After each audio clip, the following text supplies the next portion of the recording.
Capítulo 1, de 13.500 a.C. a 8.500 a.C.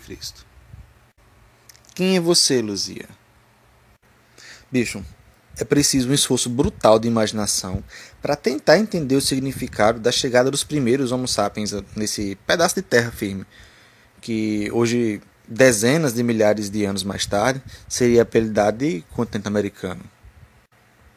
Nenhum ser humano vivo hoje jamais chegou sequer perto de passar por uma experiência parecida. Nossos descendentes, tanto os do futuro próximo do século 22, quanto do futuro longínquo, tampouco poderão se gabar de uma façanha semelhante. A não ser que achem algum planeta tão fervilhante de vida quanto o nosso, fora a chama solar, e consigam cruzar-nos luz de abismos cósmicos para botar seus pés em seu solo, enfim, não vai rolar. Depois da chegada às Américas, a nossa espécie invadiu ilhas antes desabitadas e explorou a Antártida, mas pouquíssima coisa se compara à aventura dos que pisaram aqui pela primeira vez. Os europeus chamariam a América de Novo Mundo, e no fim da Era do Gelo, esse continente, o último a ser colonizado pelos seres humanos, era de fato um mundo novo. Tive um vislumbre muito tênue do que passou pela cabeça das pessoas que há cerca de 15 mil anos encararam essa aventura, e quando me acocorei no interior abafado da gruta Cuvieri, numa tarde ensolarada e seca do mês de julho de 2002, por aí. Duvido que você consiga achar esse pedacinho rochoso do Brasil Central no Google Maps, mas posso lhe garantir que ele está lá, a uns 50 quilômetros de Belo Horizonte, perto dos municípios de Matozinho, Pedro Leopoldo e Lagoa Santa.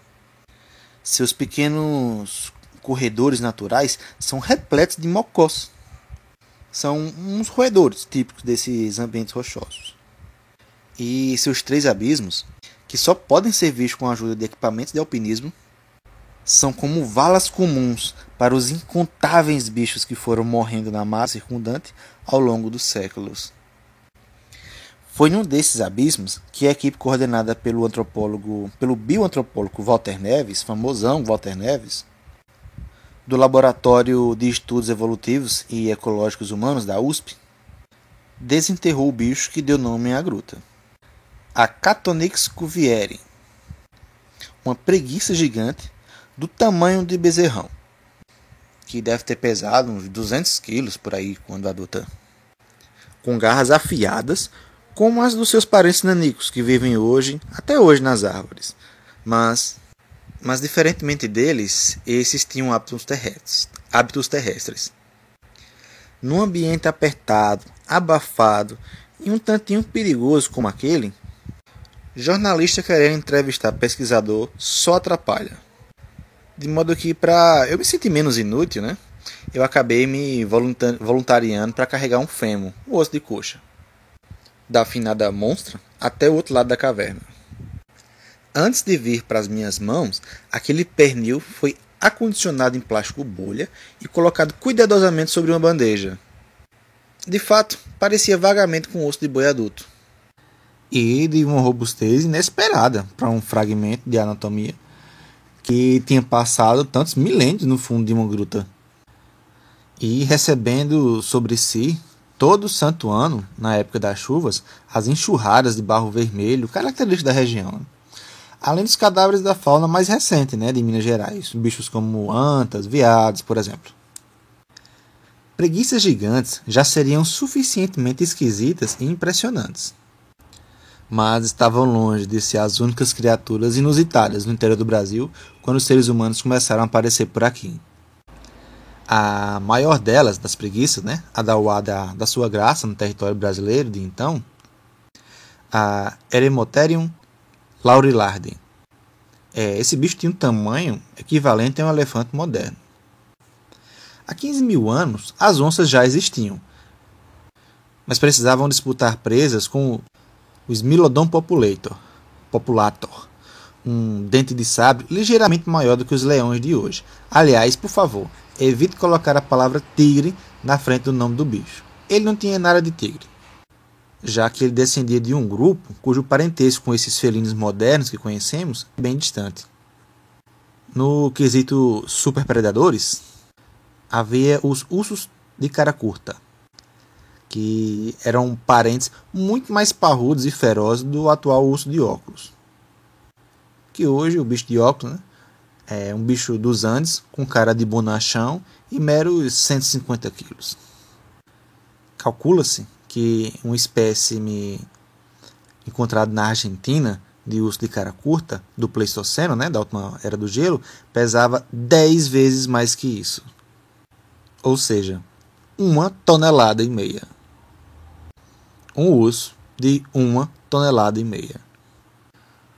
O vasto cardápio de tais carnívoros tinha como itens mais indigestos, ou pelo menos mais difíceis de fatiar, os gliptodontes. Os gliptodontes eram tatus semelhantes aos modernos, mas de armadura arredondada e rígida, com tamanho equivalente a de um Fusca. Sim, um tatu do tamanho de um Fusca. Imagina o tamanho do buraco que esses bichos fazem. Você pode pesquisar no Google como paleotoca. Você vai se impressionar. Também havia as macrauquênias, popularmente comparada às lhamas, só que de tromba, mas sem nenhum parentesco próximo com as lhamas de verdade. Havia os toxodontes, que lembravam mistura de rinoceronte e hipopótamo. E também lembravam um pouco parentes remotos dos elefantes, os mastodontes. Os mastodontes, ou gonfaltérios, donos de trombas tão sofisticadas quanto as de seus primos de hoje, da África e da Ásia. É bem possível, aliás, que algum tipo de elefante propriamente dito, pertencente ao mesmo gênero que a espécie indiana, tenha andado pela Amazônia nessa época. Pelo menos é o que indica um único dente do bicho achado em Rondônia alguns anos atrás.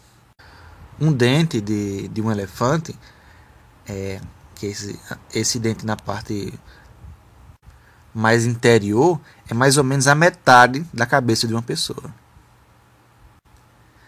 Tamanha diversidade de mamíferos de grande porte, com dezenas de bichos endêmicos, ou seja, que só existia numa região específica do planeta e em nenhum outro lugar mais.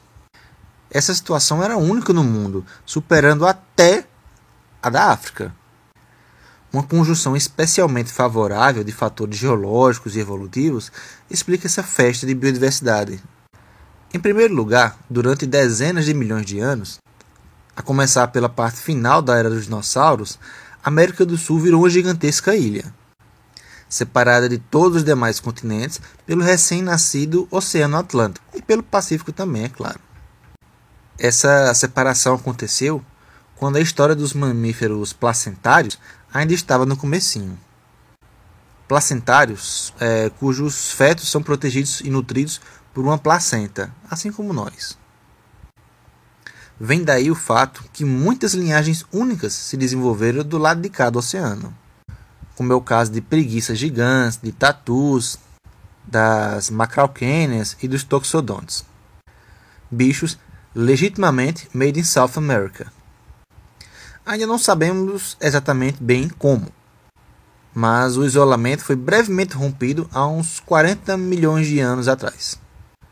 Talvez graças à cadeia de ilhas dispostas entre o nosso litoral e o africano, que permitiram a chegada de alguns roedores e macacos primitivos da África Ocidental a essas praias. Sem eles, não teríamos capivaras, porquinhos da Índia e micos-leão, ou bugios. Eu sei, parece conversa de pescador, mas o fato é que alguns animais, de fato, eles realmente são capazes de sobreviver a longas travessias oceânicas, às vezes arrastados por tempestades, em pedaços de terra ou matéria orgânica flutuante. Isso é mais fácil de acontecer com répteis, que são criaturas com metabolismo naturalmente lento, que chegam a sobreviver meses sem comida ou água, mas não é impossível com os mamíferos. Nesses casos, no caso dos mamíferos em especial, veja, basta que uma única fêmea grávida sobreviva à jornada, para que uma nova população seja fundada do outro lado do oceano e a partir daí a evolução faz o resto do serviço. Após a aventura da dobradinha primata-roedores, a migalha sul-americana passou tanto tempo sozinha que parecia estar destinada a se deitar eternamente em berço esplêndido, como diz o hino. Doce ilusão, forças vulcânicas lentamente cimentavam uma ponte de terra entre o nosso continente perdido e a América do Norte. Os detalhes desse processo ainda não precisam ser totalmente elucidados. Olha, essa é uma frase que devo adverti-lo. Você vai se cansar de ouvir nesse livro.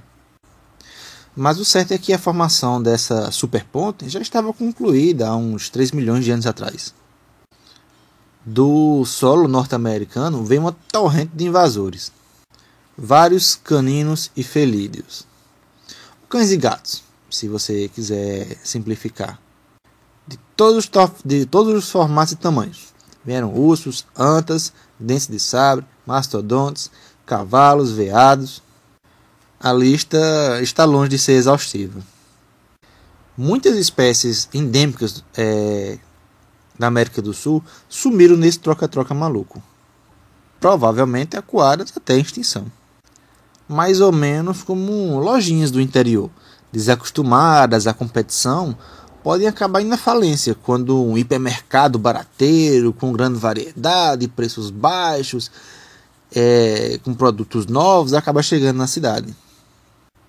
Porém, outras formas de vida típicas do antigo continente conseguiram transformar a crise em oportunidade e até invadiram as terras do norte, como é o caso das próprias preguiças gigantes.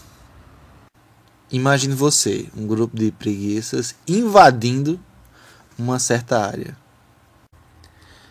O novo mundo que se abria diante dos olhos Homo sapiens, portanto, era um mundo moldado pelo grande intercâmbio faunístico, ou GIF, se você quiser encurtar, grande intercâmbio faunístico. Foi como ficou conhecido entre os especialistas, esse troca-troca de espécies entre as duas grandes Américas. Digo isso sem nenhum desrespeito à América Central. É claro que essa surgiu justamente como um corredor, pelo qual os protagonistas desse processo passavam. Colocar os olhos no Novo Mundo pela primeira vez deve ter sido de tirar o fôlego. Embora os humanos pioneiros, já tivessem encontrado grandes felinos, cavalos, ursos em outros continentes, nada havia semelhante a super preguiças ou gliptodontes fora das Américas. Gliptodonte, relembrando, é o tatu do tamanho de um fusca. Bem, é aqui que chegamos ao ponto central desse capítulo. Quem, afinal, terão sido os donos desses olhos assombrados? Como vieram parar aqui? E de que jeito vieram? E outra coisa, por que a fauna monstruosa e exuberante que se encontrava aqui acabou se escafedendo? Para responder decentemente essas perguntas, tudo indica que um dos melhores caminhos é prestar atenção ao que dizem as rochas e os fósseis achados lá no complexo pré-histórico, onde fica a gruta Cuvieri, lá na região mineira de Lagoa Santa. A história é complicada e seu final ainda está muito longe de ser escrito. Mas, pelo menos, já se tem um protagonista. Trata-se de uma moça azarada de 11,5 mil anos de idade, sem nenhuma cova rasa para chamar de sua, e que posteriormente viria a se apelidar de Luzia.